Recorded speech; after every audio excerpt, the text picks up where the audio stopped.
7 years after I vanished without a trace, my sister stumbled upon my name on the organ donor registry. Standing in the transplant center, she stared at the paperwork in the nurse's hands, her eyes fixed on the photo attached. "Where is he?" she asked quietly. "He's on the 12th floor hospice," the nurse replied. "Today is the last day he'll be conscious. Surgery is scheduled for tomorrow morning." Her expression hardened as she walked toward the elevator. When she pushed open the door to the hospital room, I was sitting on the bed, pen in hand, writing my final letter, Kian. I looked up, offering a faint smile. "You've got the wrong man, Miss Beckett. My name is Jude Mercer, not Kian Beckett." She stepped closer, her voice cold and firm. "Come home, apologize to Milo, and I'll make sure you get the best specialists in the country." I didn't even look up as I signed the last line on the organ donation papers. "No thanks. I haven't done anything wrong. I'm not apologizing to anyone." Sabrina let out a bitter laugh, still playing the innocent after all this time. Her gaze sharpened. "Sick? What kind of illness warrants this surgery?" I smiled sadly. "Stage 4 glioblastoma, brain cancer." I glanced again at the donation papers beside me. I figured my organs would save more lives than letting me lie underground. As the sun set outside the hospital window, I wondered if this surgery would be my last hope. A flicker of something crossed Sabrina's face, gone almost as fast as it came, replaced by that same icy stare. "Drop the act. You really think playing the victim will make me feel sorry for you?" Her eyes surveyed the cramped hospice room, the peeling paint, the worn folding chair, the dying flowers by the window. "So life didn't work out after you left home," she sneered. "If you hadn't done those awful things back then, maybe you wouldn't be like this." I lowered my gaze to my hollow hands, each bone visible beneath thin skin. I said nothing. "Kian," she whispered, softer this time, her voice cracking for once. "Are you really that sick?" I met her eyes steady. "Why do you care, Miss Beckett?" Her face tightened. "Because I'm your sister." "No," I said calmly. "Your brother died 7 years ago." Her expression turned pale with fury. "You hate me that much, after everything? You're seriously pretending it wasn't you who—" "Enough," I interrupted. "You didn't come here to dig up the past, so say what you came to say." She hesitated, her mouth opening then closing. For once, Sabrina Beckett was speechless. I chuckled softly, voice steady. "Let me guess. Milo needs a new liver, doesn't he?" She said nothing. She didn't have to. The way her eyes darted away told me all I needed to know. I leaned back against the hospital bed and laughed quietly to myself. The past wasn't finished with us yet. So that's it. After 7 years, he finally remembers he has an older brother. I looked at her. "So today, you came to ask for my liver?" "Not ask," she snapped. "It's your duty. You agreed to donate before, and Milo needs you again. He's your brother." I stared, almost amused at how absurd she sounded. "Sabrina, when you kicked me out 7 years ago, why didn't you remember? I was his brother then." "That was your fault," she shot back. "If you hadn't done those terrible things to Milo, if you hadn't framed him, I never would have kicked you out." Her voice trembled with anger. "You're still lying, pretending you're innocent. You think disappearing erased what you did." I closed my eyes slowly as numbness spread through my chest. Even now, she never doubted him. To her, I was always the villain. "Please leave," I said tiredly. "I need to rest." Suddenly, she grabbed my shoulder hard enough to hurt. "Listen carefully. Milo needs your liver." I opened my eyes and met her calmly. "Then he can wait for someone else. My organs are already promised to strangers." Her body shook with fury. "How can you be so heartless? Milo saved my life. Without him, the Beckett family wouldn't even exist today, and you're just an ungrateful parasite." I didn't reply. I turned my head toward the window. "Kian, let me make this clear," she said coldly as she released me. "If you refuse to save Milo, you won't find peace. I'll use every connection and every penny the Beckett family has to keep you alive." Her voice lowered. "You'll spend the rest of your life wishing you were dead." I listened without emotion. "Do whatever you want," I said quietly. She stared at me for several long seconds, then turned and walked out. The door slammed behind her. I lay alone in the hospital bed, silent tears tracing cold paths down my cheeks. 14 years ago, I was 13 and Sabrina was 21. Our parents died in a car crash, leaving the Beckett fortune and a swarm of vultures circling. Back then, Sabrina protected me like her life depended on it. "I'm here. I'll protect you for life." I believed her. I thought it would always be us against the world. Then Milo Beckett showed up, our father's son from another relationship, and everything changed. Milo was sickly, so Sabrina gave him my bedroom because it got better sunlight. Milo didn't like the housekeeper's cooking, so she took him out to eat nearly every night. He hated sleeping alone, so she sat beside his bed until he fell asleep. A month before my SATs, Milo was diagnosed with a rare liver disease. His condition worsened fast, and Sabrina nearly lost herself trying to save him. She took him across the country, consulting every specialist money could buy. In the end, the doctors gave 2 options: wait for a donor liver or attempt a living donor transplant. The wait for a donor could take years, but Milo didn't have that kind of time. A living donor had to be a compatible immediate family member. Among all Becketts, I was the only match. "Kian, he's going to die." Her voice trembled. "Please, save him." I finally looked at her. "Sabrina, do you remember the last time I got sick?" She froze. "I had a 104-degree fever and spent 2 days alone in my room," I told her. "No one checked on me. You were out shopping with Milo because he said he was in a bad mood." Her lips parted. "Kian, I was wrong about that." I stood up from my desk. "You want me to save him? Fine. But after this, we're done." My voice was calm enough to scare even myself. "I'm no longer part of the Beckett family, and you're no longer my sister." Her whole body stiffened. "What did you just say?" "I'll donate part of my liver to him," I said calmly. "But after the surgery, I'm leaving the Becketts. From then on, you can all pretend I'm dead." Sabrina stayed silent a long while before finally nodding. On surgery day, they wheeled me into the operating room. Just before the doors closed, I saw Sabrina standing outside. Her lips parted as if to speak, but she stayed silent. The transplant was a success. Milo survived. I lost a third of my liver, and my place in the Beckett family. From that day forward, I never went home again. That afternoon, Sabrina came back. This time with Milo. 7 years had passed. He was taller now, leaner, more polished than before, yet his eyes still held the same false innocence, soft and wounded, as if he had never hurt anyone. Sabrina sat beside my hospital bed. "Kian, Milo came to see you." Milo stepped forward slowly, his eyes already red. "Kian, I heard you were sick." I've been so worried about you. Cut the act, I said coldly. There are only 3 people here. Who exactly are you trying to convince? His face drained of color, tears rolled down his cheeks as he stared at me like I had broken him. Kian, why do you hate me so much? None of what happened back then was my fault. I scoffed. Not your fault. You hacked my account and pretended to be me in the class chat. You stole my exam papers. And the day I was pushed down the stairs, you really expect me to believe that wasn't you? Enough. Sabrina stood up sharply. It's been 7 years and you're still lying. Her voice trembled with anger as she glared at me. All the evidence back then showed you were the problem? How long will you keep blaming Milo for your own mistakes? You were jealous because he got more attention. You hated him so much. You made up those disgusting lies.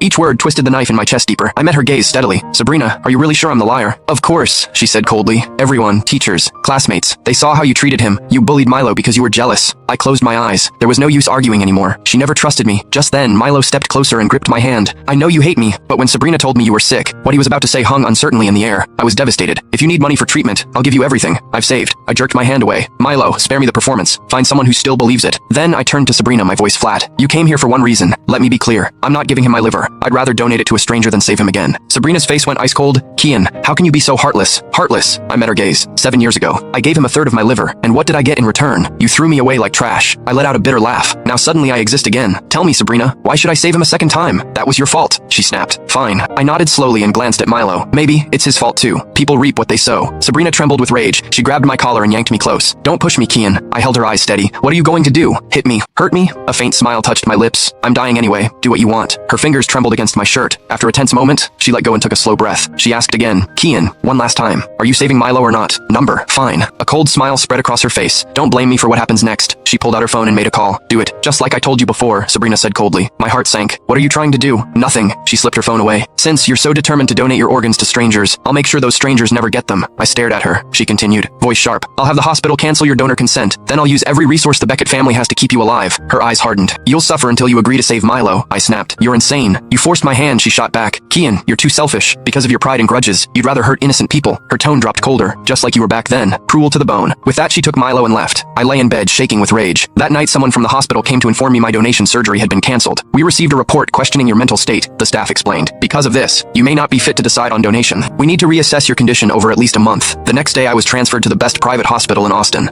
My room was a VIP suite, and my attending physician one of the country's top neurosurgeons. Sabrina stood in the room watching me with cold eyes. Cooperate with treatment, she ordered. Once Milo's surgery is done, you can live or die as you choose. My hands clenched the blanket tightly. Sabrina, this is illegal confinement. Call it whatever you want. She shrugged without care. I'm saving your life. Who would blame me for that? A bitter laugh escaped me. You're a monster. Her face remained cold as she leaned over me, eyes locked on mine. You made me one, Kian. If you had agreed sooner, none of this would be necessary. Looking into her eyes, I saw pure obsession. She meant every word and had the power to make good on her threat. Fine. I closed my eyes. I'll do it. Sabrina stared in disbelief. What did you say? I met her gaze. I'll save him, but on one condition. Her jaw tightened. Name it. After the surgery, stay out of my life. Don't interfere. Don't make decisions for me. And don't try to dictate how I die. For a moment, silence. Then she nodded slowly. Fine. I promise. The next day, they wheeled me into the operating room. Sabrina stood at the door, her expression mixed. Kian. I didn't look at her. I only closed my eyes. The surgery lasted 4 hours. It was a success. Part of my liver had been taken and transplanted into Milo. Afterward, I was sent to the ICU. Suddenly, the monitor screamed. A nurse shouted, "Code blue. Patients in cardiac arrest." One long flat tone rang out from the heart monitor. My heart stopped beating as my soul slowly slipped away. Through the glass, I saw Sabrina standing outside the ICU talking with the doctor. Her tense expression had softened now that Milo's surgery had succeeded. When she heard I was dead, she only gave a faint grunt. Her brows knitting for a brief moment, that was all. Then a commotion erupted outside the ICU. Miss Beckett, her assistant called out. We found out what really happened 7 years ago. All the evidence is here. The assistant handed her a tablet. Sabrina took it and began scrolling. With each passing second, the color drained from her face. No, her grip tightened on the tablet. That's impossible.